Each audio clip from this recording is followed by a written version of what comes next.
I have a pretty old video talking about how the Jedi did not like double-bladed lightsabers. And a number of people commented, but what about the Jedi Temple Guardians? They use double-bladed lightsabers.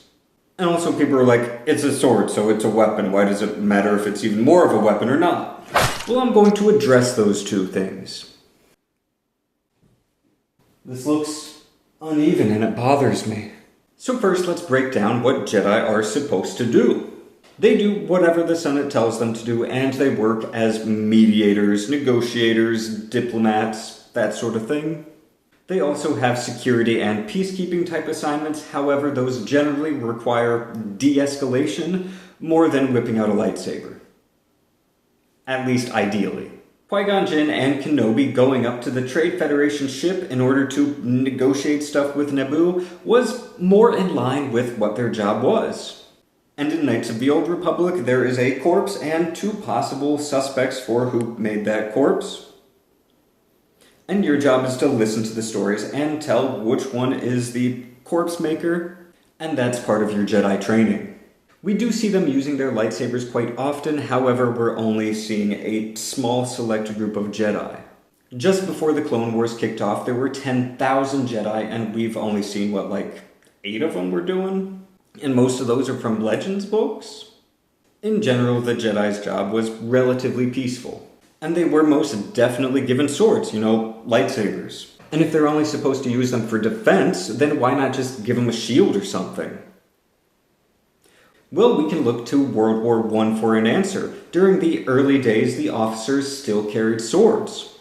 And they also had pistols. And the reason for that was they weren't supposed to be given a rifle and shooting enemies. Their job was to tell other people where to shoot enemies because they had the training to do that.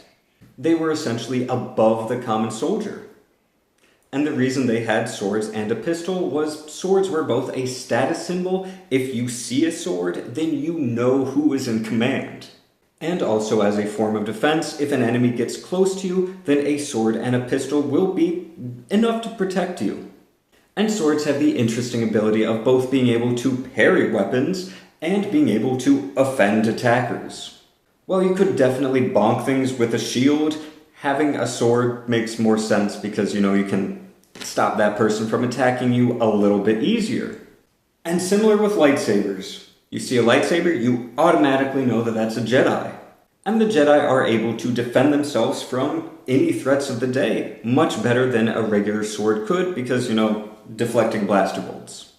And while it is definitely true that a lightsaber could end things pretty quickly, they can't really reach out too much, however they can still stop a threat from being a threat pretty up close and personal. So it's a symbol of authority, and it is a defensive weapon that's better at being able to stop the thing that makes you need a defensive weapon in the first place, better than a shield. And add to that, being able to cut through bulkheads, using it as a flashlight, like everything else it can do. It makes sense that the Jedi have lightsabers. And now the Temple Guards. While the regular Jedi can definitely be used for security purposes, for peacekeeping purposes, for riot control, everything else, they still have to split their focus between investigations, diplomacy, negotiations, all those things that Jedi normally do day to day, when there's not a Clone War going on. The Temple Guardians, on the other hand, only have security to focus on. They would definitely be trained in de-escalation, stopping people from wanting to attack, but their purpose would be more towards security and protecting a specific area a lot more than any other Jedi. So they would need to know how to do that, and it would also make sense to give them a weapon that's a little bit more than just the defensive symbolic weapon of the Jedi. So the Temple Guardians still have that symbol of authority, more than something like a blaster would be, or a blaster with a lightsaber bayonet, which would probably make more sense, but would be a lot less Jedi. It's still a defensive weapon, because you can't really reach out too much. It's still a good tool. And it's a weapon that's a bit more able to take advantage of certain weaknesses in your opponent. Especially if we're talking about lightsaber-wielding opponents, and who else wields lightsaber aside from the Jedi? The Sith. And protecting the Jedi Temple from the Sith, even though they think they're extinct or whatever, would make a lot of sense. So anyway, this isn't all 100% canon. You're not going to find my answer on Wikipedia or something, but thinking through things, pretty sure that's why.